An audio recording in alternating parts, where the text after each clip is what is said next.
Hi everyone, Drini here, and welcome to my channel. So over the past couple of weeks, if you notice, we have been taking a look at the industry and objectively assessing how it's performing. And what we saw was we really needed to highlight much needed critique on some of the trends that we see that unfortunately are negatively affecting a lot of the projects out there in the metaverse space. Now, because of these videos, some of you have commented that I have given up on play to earns and I've given up on the metaverse because I've been so bearish lately. Let me just clarify that this is very far from the truth. The reason why we have been critiquing the industry as harshly as we need to is because now that we are at the beginning of the bear market, we really need to provide a level of honesty, a level of objectivity in the space, because it's very important for us to identify the projects that will eventually make it. There are now more than 1,500 crypto games out there, play to earns and metaverse projects. So it is very important to be as critical as we need to be,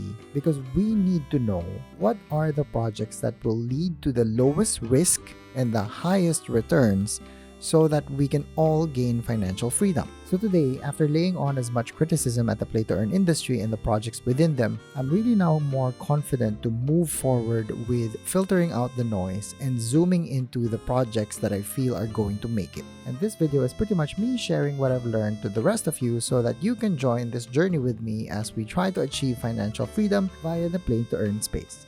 And let's dive in.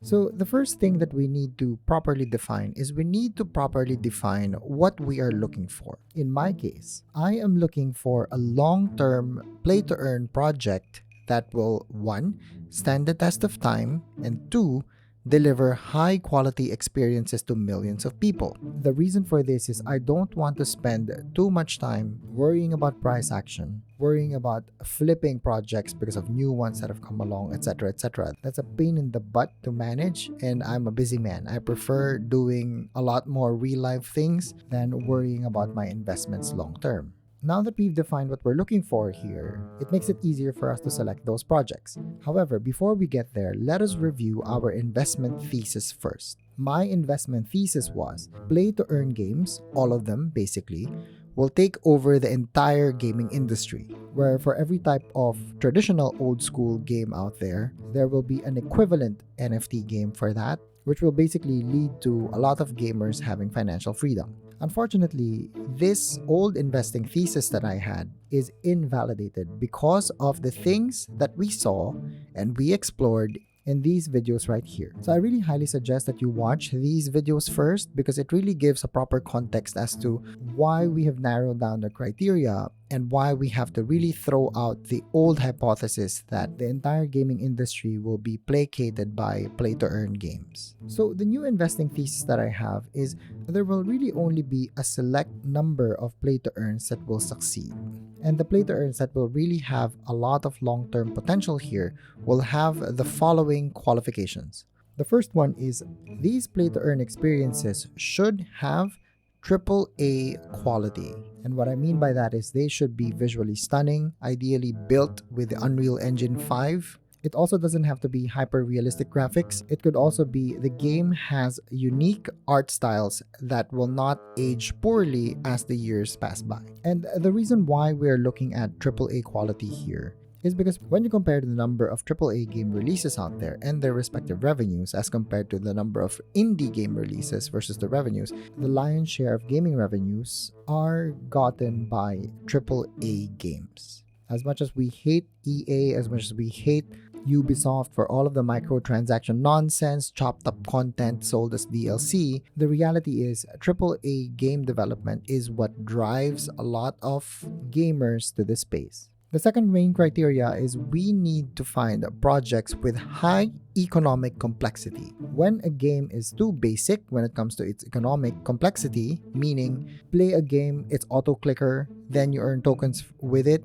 it will definitely be corrupted very quickly by guilds and scholars. It will be corrupted by bots, and its value will be extracted like a gold mine, not like a game. You need a high number of permutations as to how you can potentially earn a living while enjoying the experience, so that it is much harder to either automate the process via bots, or it is much harder to gamify by having a huge number of people just join in, extract the value, and then get out. The third criteria is we are looking for projects that offer something beyond their gameplay loops. Because when you look at the history of gaming, genres come and go. For example, the grand strategy genre was very popular for a while. Unfortunately, it got replaced by the MOBA industry. And while the MOBA industry was successful for a while, it eventually got replaced with a battle royale genre. The battle royale genre actually also placated the FPS genre. So genres come and go, which makes it very risky to invest in singular gameplay loops. Because how do you know that gameplay loop will stand the test of time? What if it gets replaced by a competitor from the same genre? Or what if it gets replaced by the genre itself?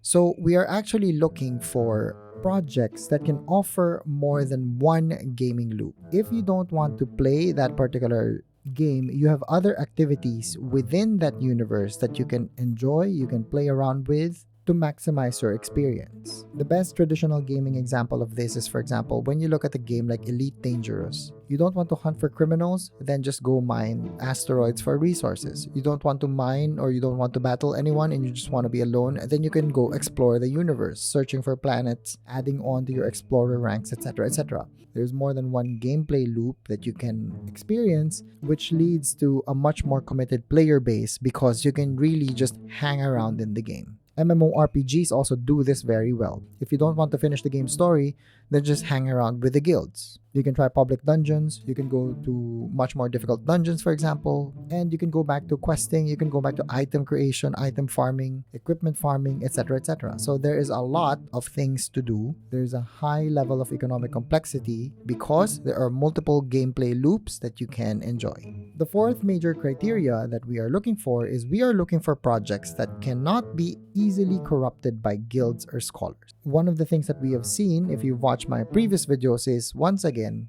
when a gameplay loop is too simple, it is easier to be exploited by professional players. In this case, this would be via the guilds, scholars, or bots. While I have nothing against guilds and scholars, because again, we need a very diverse community, if a particular game can be overtaken by these two groups, instead of independent middle-class players, then you will have more value extraction for that game rather than a community that keeps building and increasing the value for that particular ecosystem. And the fifth one, of course, is since we're investing in crypto, the most important criteria here is the projects that we identify also have to be properly decentralized.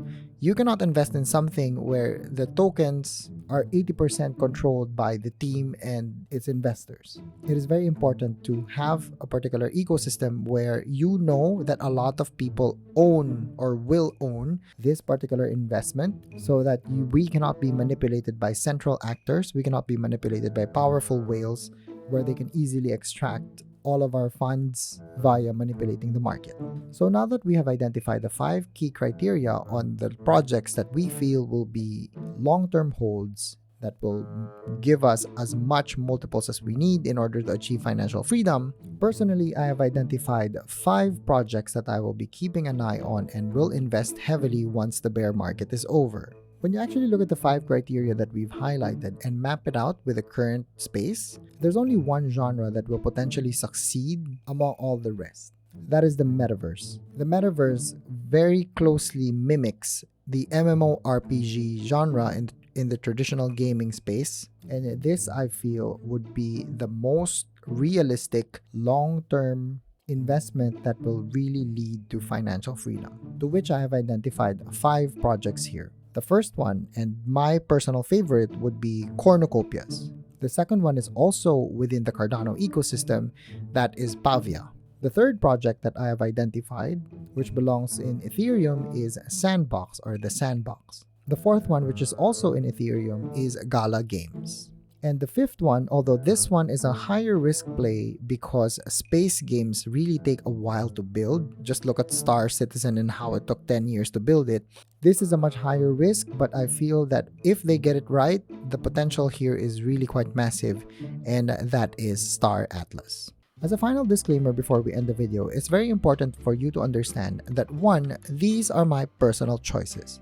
The whole point here is not to agree or disagree on my personal choices. Instead, it is very important that you take the criteria that we established in the beginning, watch the criticism videos that I did in the past, so that you can use this methodology to find your own projects that qualify on these criteria. The second one is, just because I have marked them, just because I've identified 5 of them, it doesn't mean that I'm aping into the tokens now. Again, it is very important for you to understand we are very early in the bear market. So right now, what I'm doing is still accumulating a cash position because I'm still patiently waiting for the right opportunities to go into these projects.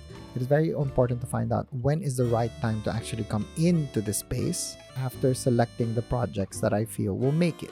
The third one, of course, is over the next couple of weeks, we will be tracking price levels across these projects we've identified, and we'll also try to do more updates on them, not just from a price perspective, but also from a project perspective, so we can also objectively be more critical about these projects and identify the things that they're doing well and the things that they're currently having some shortfalls. So I hope this methodology helps. I hope these criteria help in order for you to make your own decisions. Until then, I'll see you guys around.